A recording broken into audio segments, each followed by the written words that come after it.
জগদ্দলের BJP প্রার্থী রাজেশ কুমারের বিরুদ্ধে একগুচ্ছ অভিযোগ করলেন তৃণমূল প্রার্থী সোমনাথ সেন। যদিও তার দাবি তিনি প্রমাণ সমেত বলেছেন রাজেশ কুমার সিবিআই এর হাত থেকে বাঁচতে বিজেপিতে যোগদান করেছেন বলে দাবি তৃণমূল প্রার্থীর। বিভিন্ন সময় বিভিন্ন ব্যবসায়ীকেই তিনি প্রতারণা করেছেন তার পদকে ভাঙিয়ে, এমনকি তার বহু বেআইনি ব্যবসা আছে। তার পদবি নিয়েও প্রশ্ন করলেন জগদ্দলের তৃণমূল প্রার্থী সোমনাথ সেন। এই ফাইল নিয়ে 4 তারিখের পর তিনি কোর্টে যাবেন বলেও জানিয়ে দিলেন তৃণমূল প্রার্থী।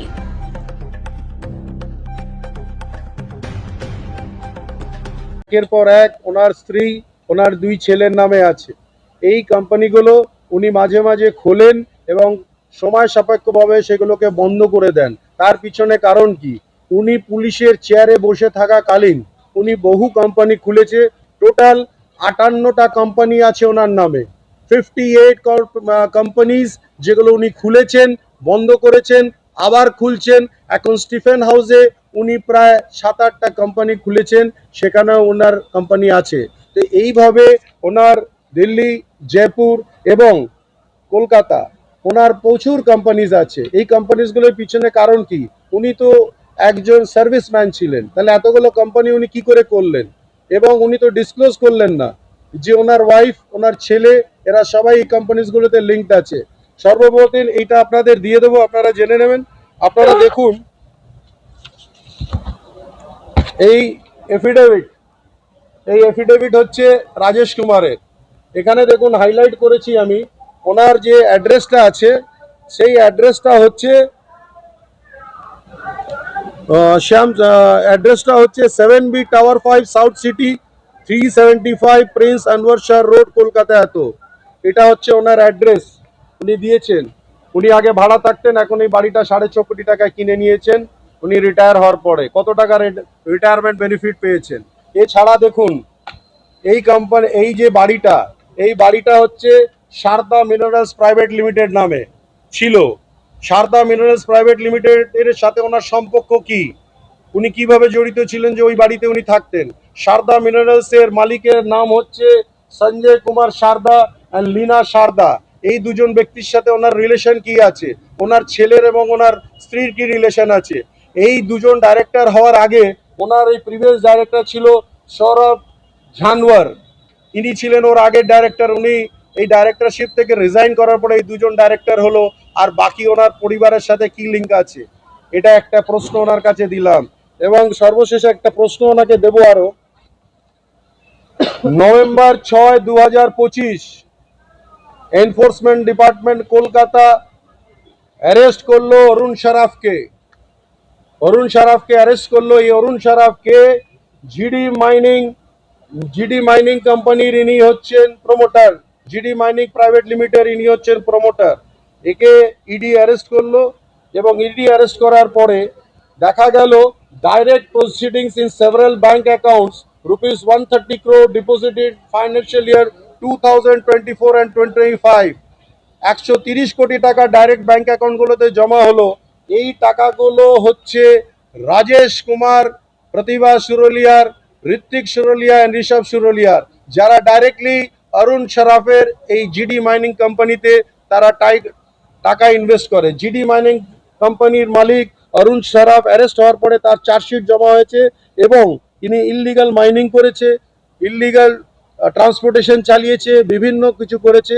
এবং অরুণ সারাফ নাম নিয়েছে রাজেশ কুমার, রিটায়ার্ড আইপিএস, তার নাম নিয়েছে প্রতিভা সুরলিয়ার, নাম নিয়েছে ঋত্বিক সুরলিয়ার, নাম নিয়েছে ঋষভ সুরলিয়ার। ওয়েট ডকুমেন্ট সবকিছু বলছি।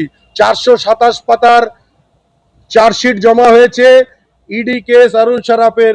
সেই চার্জশিটে এনার পরিবারের সবার নাম আছে। তাই তো যখন জানুয়ারি মাসে চার্জশিট জমা হলো আর চার্জশিটে অরুণ সারাফ যখন ডিক্লেয়ার করলো যে এরাই হচ্ছে আসল লোক যারা আমাকে ফিনান্স করেছিল, আমাকে টাকা দিয়েছিল, তৎকালীন রাজেশ কুমার ডিসিশন নিল যে ইডির থেকে বাঁচতে গেলে, সিবিআই থেকে বাঁচতে গেলে বিজেপি নামক যে ওয়াশিং মেশিন আছে সেই ওয়াশিং মেশিনে ওনাকে ঢুকে যেতে হবে। তুরন্ত উনি ওই ওয়াশিং মেশিনে ঢুকে গেলেন। আর ঢুকে যে উনি নিজেকে ক্লিন চিট নিয়ে উনি জগদ্দল বিধানসভার সাধারণ মানুষ, মাটি মানুষকে সবাইকে বোকা বানানোর জন্য চলে এলেন। এখানে উনি একজন বহিরাগত, ওনার ব্যবসা হচ্ছে দিল্লি, জয়পুরে, উনি একাধিক ওনার অফিস আছে দিল্লিতে, উনি ভাড়া দেন, টেবিল ভাড়া দেন, অফিস টেবিল অন রেন্ট, যাতে কোটি কোটি টাকা কামাচ্ছেন উনি। জয়পুরে সুরলিয়া ফাউন্ডেশনের নামে কয়েকশো বিঘে জমি আছে ওনার, সেই জমিগুলো উনি প্লটিং করছেন। এই যে তথ্যগুলো উনি কি দেখিয়েছেন হলফনামাতে? উনি তো দেখাননি। আমি পুরো তথ্য সহ আপনাদের জানালাম। রাজেশ কুমার, ওনার টাইটেল কি, উনি ওনার পূর্ব ইতিহাস কি, উনি আইপিএস নিশ্চয়ই, কিন্তু রাজেশ কুমার তার তো টাইটেল হবে, ওনার বউর টাইটেল হচ্ছে সুরলিয়া, ছেলের টাইটেল হচ্ছে সুরলিয়া, ওনার টাইটেল কি সেটা তো এখনো জানা গেল না। কোনো জায়গায় হলফনামায় কোনো জায়গায় দেখা যাচ্ছে না ওনার টাইটেল কি। তাই আমি বলবো এই ধরনের মিসলিড কথা মানুষকে, জগদ্দলের মানুষ, এই জগদ্দলের মাটির মানুষ, যাদের আপনি এখানে গুমরাহ করছেন, যাদের আপনি বোকা বানানোর চেষ্টা করছেন, যাদের আপনি ভুল বোঝানোর চেষ্টা করছেন, এখানে এসে তাদের সঠিক তথ্য দিন, সঠিক কথা বলুন। আপনি একজন বহিরাগত জগদ্দলের জন্য, আপনার সাথে যারা আসছে তারাও বহিরাগত। এবং খ্রিশ্চান হসপিটাল 125 বেডের আমরা একটা হসপিটাল করেছি জনগণের জন্য, সেই হসপিটালটার সামনে উনি একটা পার্টি অফিস টেম্পোরারি খুলেছেন। সেখানে রাত্রি 2টো থেকে 3টে পর্যন্ত সেখানে বহিরাগতরা এসে আশ্রয় নিচ্ছে। সেই আশ্রয়ের সময় সেখানে বিভিন্ন অসামাজিক কার্যকর্ম হচ্ছে এবং হসপিটাল কর্তৃপক্ষ আমাদের জানিয়েছে যে এইভাবে যদি চলে আমরা হসপিটাল বন্ধ করতে বাধ্য হব। কেন হসপিটালের যে রাস্তা, সেই রাস্তাটাকে বন্ধ করে দেওয়া হচ্ছে, বিভিন্নভাবে তাদের হ্যারাস করা হচ্ছে। তাই তারা অলরেডি আমাদের নোটিশ করেছে যে ইমিডিয়েটলি যদি এটাকে বন্ধ না করা হয় তাহলে আগামী দিন আমরা হসপিটাল বন্ধ করতে ক্লোজার নোটিশ দিতে বাধ্য হব।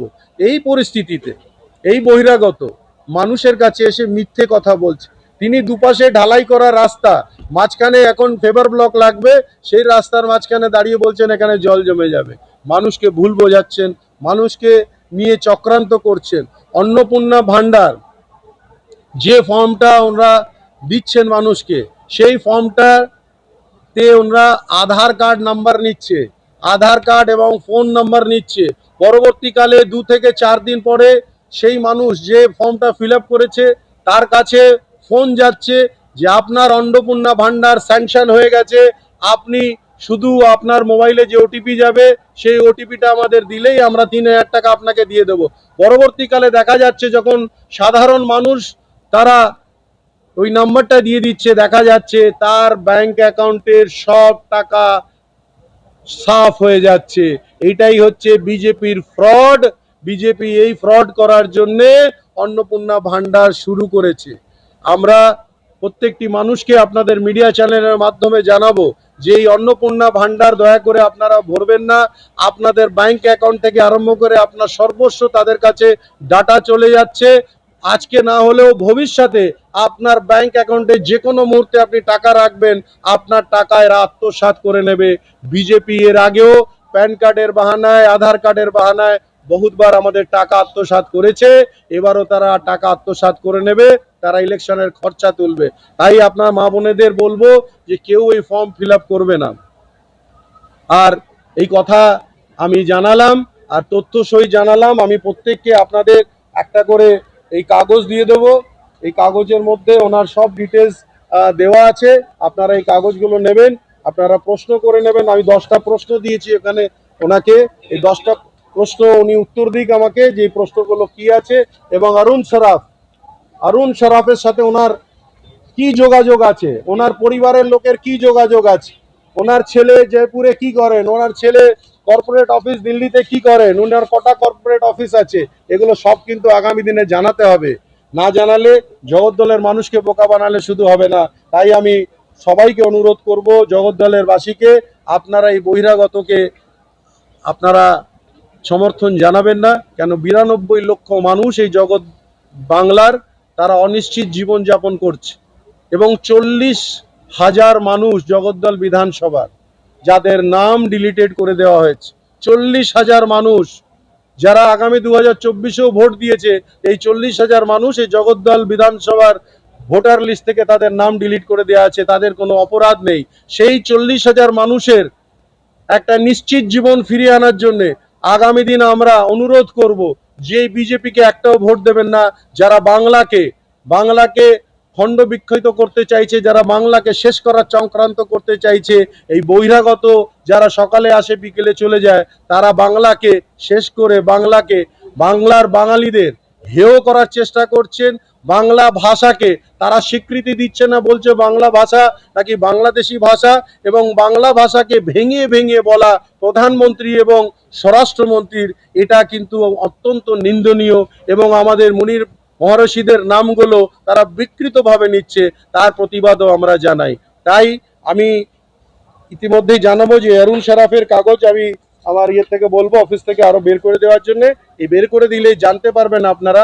ওনাকে প্রশ্ন করুন অরুণ সারাফ কে এবং কি করেছে, যাকে ইডি অ্যারেস্ট করেছিল সল্টলেকে। একদম ডাইরেক্ট এখানে দেখা যাচ্ছে 130 কোটি টাকা 2024 এবং 25-এর ফাইন্যান্সিয়াল ইয়ারে ডাইরেক্ট অরুণ সারাফের ব্যাংক অ্যাকাউন্টস গুলোতে গেছে। আর প্রত্যেকটি এই 130 কোটি টাকা অরুণ এই আপনার কি সরুলিয়া, প্রতিভা সুরলিয়া, ঋষভ সুরলিয়া এবং ঋত্বিক সুরলিয়া এবং অন্যান্য আরো অনেক এনাদের আত্মীয় স্বজন আছে, যাদের ব্যাংক অ্যাকাউন্ট থেকে ডাইরেক্ট এই জিডি মাইনিং কোম্পানিতে গেছে 130 কোটি টাকা। 500 কোটি টাকার ঘাপলা হয়েছে জিডি মাইনিংস। সারদা মিনারেলস কে? সারদা মিনারেলসের ফ্ল্যাটে আপনি থাকতেন, সারদা মিনারেলসের মালিক অন্য কেউ। আজকে হঠাৎ আপনি রিটায়ার করার পরে 6.5 কোটি টাকা দিয়ে আপনি এই সাউথ সিটি মলের এই ফ্ল্যাটটা কিনে নিলেন। আপনি রিটায়ারমেন্ট বেনিফিট কত টাকা পেয়েছেন যে আপনি এইটা কিনে নিলেন? তাই রাজেশ কুমার, জগদ্দলের বাসিন্দাদের, জগদ্দলের মানুষকে আপনি বোকা ভাববেন না। আপনি যে কথা বলছেন যে জগদ্দলের মানুষকে আমি ঠিক বোকা বানিয়ে আমি চলে আসব, সেই প্রতিশ্রুতি দিয়েই আপনি আপনার টিকিটটা নিয়েছেন। কেন আপনি জানতেন অরুণ সারাফের যে চার্জশিট জমা হয়েছে তাতে আপনার বউ এবং ছেলের নাম আছে, আর আগামী দিন তারা অ্যারেস্ট হয়ে যাবে। তাই আপনি বিজেপি নামক এই ওয়াশিং মেশিনে আপনি ঢুকে নিজেকে ক্লিন করে আপনি আগামী দিন সাদা পোশাক পরতে চাইছেন, কিন্তু জগদ্দলের বাসী আপনাকে একদম গ্রহণ করেনি আর করবেও না। আগের দিন বলেছিলেন যে রাজেশ কুমার একজন আইপিএস অফিসার সিনিয়র, ওকে যাতে কেউ কটূক্তি না করে তদবির আহ্বান জানিয়ে, কিন্তু নির্বাচনে ঠিক দুদিন আগে রাজেশ কুমারকে আপনি আক্রমণ করছেন। না, আমি দুদিন আগে করলাম না, আমি কয়েকদিন থেকে ওনাকে মঞ্চ থেকে প্রশ্ন করছি। আমি বলেছিলাম একজন রিটায়ার্ড অফিসার, তিনি পড়াশুনো করে এসেছেন, তার কথাবার্তা নিশ্চয়ই ভালো হবে, মর্যাদার সাথে হবে, এবং তিনি গণতন্ত্রকে রক্ষা করে তিনি তার ভাষণ এবং কথা বলবেন। কিন্তু দেখা গেল তিনি আসা মাত্র চলে গেল সেই দাঙ্গাবাজ চোর লুটেরা অর্জুনের বাড়িতে, এবং সেখান থেকে তিনি সব আদেশ এবং নির্দেশ নিয়েছে। তিনি মানুষকে বলছেন যে 4 তারিখের পর পোলে কিংবা গাছে উল্টো টাঙিয়ে তাদের মারবো এবং তাদের 7 পুরুষ মনে রাখবে এই মাঠটাকে। তিনি স্পষ্ট রূপে জগদ্দলের প্রত্যেকটি মানুষকে হুমকি দিচ্ছেন যে 4 তারিখে তিনি জিতে আসলেই তিনি প্রত্যেকটি মানুষকে মারবে। তিনি আর একটা ভিডিওতে এক্সাইড ইন্ডাস্ট্রিজের সামনে তিনি বলেছেন আগুন লাগিয়ে দেবো, জ্বালিয়ে দেবো, পুড়িয়ে দেবো। অর্জুন এবং রাজেশ কুমার বলেছে আমাকে বাধ্য করলো। আমি বলেছিলাম একজন পড়াশুনো জানার ব্যক্তির বিরুদ্ধে বলবো না, কিন্তু আমাকে বাধ্য করলো বলার এই ব্যাপারটা নিয়ে। এবং আপনারা জানুন, মেম্বার সেক্রেটারি পলিউশন কন্ট্রোল বোর্ডে থাকাকালীন উনি যে কত মানুষের সে জীবন শেষ করেছে, কত কারখানাকে শেষ করে দিয়েছে, এবং কোটি কোটি টাকা তিনি ঘুষের নাম করে নিয়েছেন, সেটা এখনো সে তথ্য বেরিয়েই যাচ্ছে। আগামী দিন 4 তারিখের পরে কলকাতা হাইকোর্টে আমরা আমাদের ফাইল করব এবং সব তথ্য বার করে এই রাজেশ কুমারকে জেলে পুরব, যে নন্দীগ্রামে আমাদের বিরুদ্ধে হামলা করেছিল এবং সেখানে যা করেছিল তাকে সাজা পেতে হবে, তার প্রতিফল সে পাবে। এই 130 কোটি টাকা কি আপনি মনে করেন এই ইলেকশনে খাটানো হতে পারে এই নির্বাচনে? আপনি তো দেখতেই পাচ্ছেন, আমরা দেখেছি এর আগে আমরা যা ফ্রেম লাগাই, এই যে ফ্লেক্সের ফ্রেম, মানে আমরা ছোটবেলার থেকে দেখে এসেছি কাঠের ফ্রেম হয়, মানে ওই হ্যাঁ কাঠামো যেটা হয় সেটা কাঠের হয়, এবং আমরা কখনো 1 ইঞ্চি লাগাই, কখনো 1.5 ইঞ্চি লাগাই, ভেঙে যায়। কিন্তু প্রথমবার আমি দেখলাম কি অন্তত 10,000 ফ্লেক্স রাজেশ কুমার লাগিয়েছে, আর সে 10,000 ফ্লেক্স হচ্ছে লোহার ফ্রেমে। তাতে আপনি অনুমান করতে পারেন যে কত টাকা তিনি খরচা করছেন। একটা ছেলেকে 400 থেকে 1000 টাকা পর্যন্ত দিচ্ছেন ফ্লেক্স লাগাবার জন্যে, ব্যানার লাগাবার জন্যে তিনি ওখানে ভান্ডারা খুলে রেখেছেন, তাদের খাওয়াচ্ছে। এবং যেদিনকে আমাদের যত এখানকার লিকার শপ বন্ধ হওয়ার আগের দিন দেখা গেল রাজেশ কুমারের নিজের গাড়ি ময়নাক বার অ্যান্ড রেস্টুরেন্টের সামনে দাঁড়িয়ে মদ কিনছে এবং সেই গাড়িতে লোড করছে। এটারও ফুটেজ আমাদের কাছে আছে, আমরা আপনাদের পাঠিয়ে দেব, যে রাজেশ কুমারের নিজস্ব গাড়ি, সেই গাড়িটা মদ কালেক্ট করছে। তার মানে বুঝতেই পারছেন এদের ব্যক্তিত্ব কি, এরকম কিরকম ধরনের মানুষ। এবং সর্বোপরি এগুলো আপনাদের দেওয়ার পরে এই লাল ফাইল আপাতত বন্ধ করছি, এতে অনেক কাগজ আছে, সেই কাগজগুলো আস্তে আস্তে দেব। এবার যদি কোনো প্রশ্ন থাকে বলুন। বিগত দিনে রাজেশ কুমার আপনার সম্বন্ধে অনেক আর্থিক সোমনাথ শ্যাম আজকে লাল ফাইল বার করলো, আপনি কি কোনো ফাইল বার কোথায় আছে? আপনার কাছে আছে লাল ফাইল? আছে আপনার কাছে? লাল ফাইল একটা কাগজ দিয়ে রাজেশ কুমার না, ডকুমেন্ট আছে। উনি একটা কাগজ দিচ্ছে, সে কাগজে বলেই তিনি বলে চলেছেন যে আপনি প্রচুর দুর্নীতি করেছেন, যেহেতু দুর্নীতি সিবিআই তদন্ত হবে আপনি সেই জন্য পালিয়ে চলে এসেছেন। আচ্ছা, উনি এটা জবাব দিই কি ওনার স্ত্রীর সম্পদ কি করে 60 মাসে 60 গুণ হলো। আমরা এটা জবাব ওনার কাছ থেকে চাইলাম, উনি দিতে পারছেন না। কি করে টেকনো ওয়ার্ল্ড কোম্পানি এক সাইডে কয়েকশো কোটি টাকার বিজনেস করছে, যেখানে কোনো প্রোডাকশন কাজ নেই, শুধু বিল করে 10% এক্সট্রা কমিশন নিচ্ছে কেন? এটা এক সাইডকে জবাব দিতে হবে, এদেরকেও দিতে হবে। এটা তো মানি লন্ডারিং অ্যাক্টিভিটিজ মধ্যে পড়ছে। কি করে জগদ্দলের বুকে কোনো প্ল্যান পাস করাতে গিয়ে 4.5-5 লাখ টাকা দিতে হবে? কেন প্রধানমন্ত্রী আবাস যোজনাতে মকান নথিভুক্ত করাতে গিয়ে 25,000 টাকা দিতে হবে? কেন জল জীবন মিশনে কানেকশন নিতে গিয়ে 8,000 টাকা দিতে হবে? কেন অটো টোটো দোকান এদেরকে প্রত্যেক মাসওয়ারা করে এদের তোলা দিতে হবে? কেন প্রত্যেক জিনিসের মধ্যে সিন্ডিকেট রাজের মাধ্যমে যেতে হবে? কেন সব ফ্যাক্টরিগুলোকে বন্ধ করে তার লোহা চুরি করে নেওয়া হলো, যেতে উনি লোহা চোরের নামে কুখ্যাত বিখ্যাত হয়ে গেলেন? এই জিনিসটা জবাব দেওয়ার দরকার আছে। বাকি আমি যদি বলে দিই সোমনাথ শ্যাম 10,000 কোটি টাকা করে নিয়েছে, 50,000 কোটি টাকা করে নিয়েছে, এই সব জিনিসের কোনো মিনিং নেই। আমি যে কথা বলছি ওটা বাস্তব কথা। উনি নিজে এফিডেভিট দিয়েছেন, আমি দিইনি, যে আমার স্ত্রীর সম্পদ 60 মাসে 60 গুণ হয়েছেন। ওটা জবাব দিতে হবে। উনি সেটাই বলছেন, আপনি নাকি এফিডেভিটে সত্যি কথা বলেন। উনি আমার এফিডেভিট দেখান না, আমার সম্পদের তো ডিটেল হবে ওনার কাছে, ডকুমেন্ট দেখিয়ে দিক যে আমার এই সম্পদ আমার নামে রেকর্ডেড আছে। আর একটা ভয়ঙ্কর কথা তিনি যেটা বলছেন যে আপনি পদবি কি আপনার, সেটাও নাকি উনি সেই নিয়োগ মানে মানে টাইটেল, আপনার টাইটেল কুমারের আমার সরকার, উনি তো ইচিনি সোমনাথ শ্যাম, আমার নাম সরকার সবসময় পোস্টিং করেছে রাজেশ কুমারের নামে, এই জন্য আমার নাম রাজেশ কুমার। আপনি সরকারি চাকরিও তো করেছেন। সরকারি চাকরি কামড়া তো কেউ বাধা দেন। এর মানে কি উনি বলছেন ওনার সরকার বোকা? উনি কি নিজের চিফ মিনিস্টারের উপরে আঙুল তুলছেন কি ওনার চিফ মিনিস্টার বোকা? তাহলে যদি নিজের চিফ মিনিস্টার সম্বন্ধে যদি উনি বলেন যে আমার বোকা চিফ মিনিস্টার এটা করতেই পারলো না, তাই আমার তো কিছু বলা নেই, উনি বেশি জানেন এটা। আপনি এত বছর রাজ্য সরকারের মানে কেন্দ্রীয় সরকারের আইপিএস হিসাবে এই রাজ্যেই চাকরি করে গেছেন, ওই নামেই চাকরি করে গিয়েছিলেন তার। না, ওই নাম এই নাম কোনো মিনিং নেই। আমার যে নাম ওটাই তো নাম, তা আমার যে নাম হবে ওই তো নাম হবে। তো যে নামে আমি করেছি চিফ মিনিস্টার, ও কি এটা বলতে চাইছে যে আমার পার্টির যে চিফ মিনিস্টার বোকা আছে, উনি কোনো জিনিস ধরতে পারেন না, উনি এই জিনিসটা তাহলে ভালো আছে। উনি তো আমার নাম ডিজির জন্য চিফ মিনিস্টার 15 দিন আমার রিটায়ারমেন্টের 15 দিন আগে চিফ মিনিস্টার আমার নাম ডিজির জন্য ইউপিএসসি তে পাঠালো। আমার ইন্টিগ্রিটি সার্টিফিকেট নিজে সই করেছে কি আমার বিরুদ্ধে কোনো অ্যালিগেশন নেই, কোনো কিছু নেই। আমাকে গত 5 বছর ধরে কন্টিনিউয়াস ওনাকে বাধ্য হতে হয়েছে, আমাকে আউটস্ট্যান্ডিং এসিআর দিয়েছেন উনি সব সময়, outstanding ACR, integrity certified, DG পদের জন্য নাম পাঠালেন। উনি কি বলছেন চিফ মিনিস্টার বোকা আছে? আপনার একাধিক ব্যবসা রয়েছে নাকি মানে তো আমি জানি না, তা আমার তো জানার দরকার আছে কোথায় আছে। উনি বলছেন ওনার কিন্তু টেকনো ওয়ার্ল্ডের ব্যবসায় বোঝাতে হবে, ওটা আমরা বুঝে ফেলেছি অলরেডি, যে পিএমএলএ তে কমপ্লেন্ট হবে ওনার স্ত্রীর নামে। ওনার স্ত্রীর 60 মাসে 60 গুণ কি করে হলো এটা বোঝা গেছে। এটা কিন্তু ওনাকে বোঝাতে হবে, জনতাকে বোঝাতে হবে। আর কোথায় কোথায় থেকে যত বাকি লোক আছে ওনার চেলা চামুন্ডা, যাদের কার নামে কোনটা ব্যবসায় করছে, কাকে সামনে রাখছে, কোন কাজের জন্য, আমাদের সব জানা আছে। আমরা এখন বলছি না, ডকুমেন্ট কালেক্ট হচ্ছে, সময় আসলে বলবো, তদন্ত হবে ভালো করে, আর ঠিক হবে এটা। আপনি একজন রিটায়ার্ড আইপিএস, সঙ্গে জগদ্দলের বিজেপি প্রার্থী, আপনার বিরুদ্ধে এই যে মিথ্যা অভিযোগগুলো আনা হচ্ছে, আপনি কি ইলেকশন কমিশনকে জানাবেন বিষয়গুলো? আমি কি করব, আমার লিগ্যাল টিম আছে, ওর সঙ্গে কথা বলে আমি দেখব। আমি কত লোক, আচ্ছা আপনি বাইরে বেরোলেন, কি কিছু কুকুর আপনাকে গিয়ে ভাও ভাও করে, আপনি কি সব কুকুরকে পাথর মারতে ফিরবেন? এরকম তো অনেক কুকুর আছে তো যারা এরকম করতে থাকে, আমি কি সব কুকুরের দিকে তাকাবো? এই কিছু কুকুর আছে যারা এরকম করতে থাকে।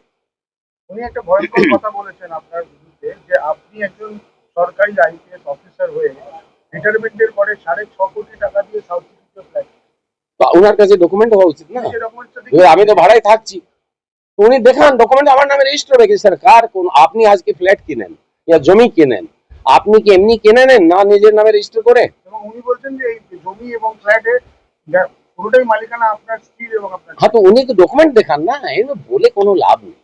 আপনাকে তো ডকুমেন্ট দিয়ে কথা বলতে হবে। আমি ভাড়া দিচ্ছি, এটা সাউথ সিটি রেকর্ডে আছে, আমি ভাড়ায় আছি, এটা সব রেকর্ডে আছে। এইসব লাভ, এটা মৃত্যুন্মুখী সরকারের শেষ আর্তনাদ। ওনার স্ত্রী, ওনার পুত্র, ওনার পরিবার, ওনার ভাই, ওনার আমচা চমচা সকলের সব বিজনেস আমার চোখের সামনে আছে, ভাসছে। কিছু ডকুমেন্ট আমরা ধরে ফেলেছি, কিছু আরো পেয়ে যাব, আর সরকার পাল্টানোর পরে তো সবই চলে আসবে। তো এই জন্যে উনি সব বুঝে গেছেন, আর চিন্তার কোনো কারণ নেই। 5-7 দিনই তো বাকি আছে, তার মধ্যে সময় দেবে। বলেছেন আপনি পলিউশন কন্ট্রোল বোর্ডে যখন ছিলেন সেই সময় আপনি বহু মানুষকে পলিউশনের বিভিন্ন রকম সরকারি নথি জালিয়াতি করে তাদের থেকে প্রচুর টাকা আপনি পেয়েছেন, এবং বর্তমানে তাদের ব্ল্যাক মানি আপনি আপনার এই জগদ্দল প্রার্থী হওয়ার পরে ভোটে এখানে আপনি সেটা খরচা করছেন বা ব্ল্যাক মানিটাকে ব্যবহার করছেন। উনি ওনাকে ব্ল্যাক মানি ব্যবহার করার ওনার জানা খুব ভালো সিস্টেম আছে, তো এই জন্য উনি হয়তো বেশি জানেন। কিন্তু আমার মন্ত্রী ছিল খোদ মুখ্যমন্ত্রী, তো মুখ্যমন্ত্রী যদি ভ্রষ্ট আছে আমি তো বলতে পারছি না। সোমনাথ শ্যাম যদি বলছে কি মুখ্যমন্ত্রী ভ্রষ্ট ছিল, পরিবেশ মন্ত্রী থাকা সত্ত্বেও মুখ্যমন্ত্রীর এখানে ঘোটালা হয়েছে, তো মুখ্যমন্ত্রী জবাব দেবে ওনাকে। এই প্রশ্ন তো ওনাকে নিজের মুখ্যমন্ত্রী সঙ্গে করা উচিত, কি পরিবেশ মন্ত্রী তো উনি নিজে ছিলেন, তাহলে মুখ্যমন্ত্রী ভ্রষ্ট আছে, এটা রেকর্ড করা উচিত আমাদের কি সোমনাথ শ্যাম বলছে মুখ্যমন্ত্রী ভ্রষ্ট ওনার সময় পরিবেশে। আর আমি তো চেয়ারম্যান ছিলাম না, ওখানে সব থেকে বড় পোস্ট আছে চেয়ারম্যান, আমার সুই সিগনেচারে কাজ হয় না, কাজ হয় চেয়ারম্যানের সিগনেচারে। আর চেয়ারম্যান আছেন ডক্টর কল্যাণ রুদ্র, আজকেও আছেন, আর মন্ত্রী নিজে মুখ্যমন্ত্রী। এরা দুজন যদি ভ্রষ্ট থাকে তাহলে তদন্তের ব্যাপার আছে, এটা তদন্ত হওয়া উচিত। একটা লাস্ট প্রশ্ন আপনাকে, গতকাল যে ঘটনাটা জগদ্দল থানার সামনে ঘটেছিল সেই ঘটনার পরিপ্রেক্ষিতে সোমনাথ শ্যাম বলছে এটাতে আপনাদের যে ভায়াল মানে পরিচিতি, যেভাবে মানুষের সঙ্গে আপনারা তৃণমূল কর্মীদের সঙ্গে মারপিট দাঙ্গা করেছেন, তাতে আপনাদের ভোটের মার্জিন কমবে এবং তারা নাকি ইতিমধ্যে জিতেই বসে আছে। আপনাদের পায়ের তলার মাটি চলে গেছে, এই জন্য আপনারা ঝামেলা। আমরা থানার ভিতরে বসেছিলাম, কমপ্লেন দিচ্ছিলাম, থানা নিজেকে বেচারা বাঁচাতে গিয়ে ভিতর থেকে বন্ধ করেছে, ওরা বাইরে ইটপটকাল ছুটছে, ওরা গুলি চালাচ্ছে, আর আমরা ভায়োলেন্স করছি। এ কোন মূর্খের স্বর্গে বাস করে এরা? জনতা কি এরা কি ভাবে কি জনতা কিছু বুঝতে পারছে না? এটা মৃত্যুন্মুখী সরকারের শেষ আর্তনাদ আছে, মানুষ বুঝে সব, কার পায়ের তলা জমি চলে গেছে 4 তারিখে বুঝতে হবে। বুঝে রাখুন যে গুন্ডাদেরকে নিয়ে খেলার চেষ্টা করছেন, আমি কিন্তু সেই হিসাবেই ঘুরবো। আরো বলুন নিজের গুন্ডাকে কি বদমাশি করবে, আমরা সকলকে দেখবো। আমি আবার বলছি, যারাও গুন্ডা এদের হয়ে কাজ করছে, অ্যান্টি সোশ্যাল ক্রিমিনাল, শুধরে যাও, জগদ্দল ছেড়ে চলে যাও, নিজেকে পুলিশের কাছে সারেন্ডার করে দাও। 4 তারিখে পরে এই সোম ট্যাক্সও থাকবে না, আর সোমনাথ শ্যামও বাঁচাতে পারবে না। বুঝে রাখো, বাবারাও যাবে, তোমরাও যাবে, সকলের বিরুদ্ধে দৃষ্টান্তমূলক অ্যাকশন নেওয়া হবে। তার একটা লাস্ট প্রশ্ন, সেটা হচ্ছে যে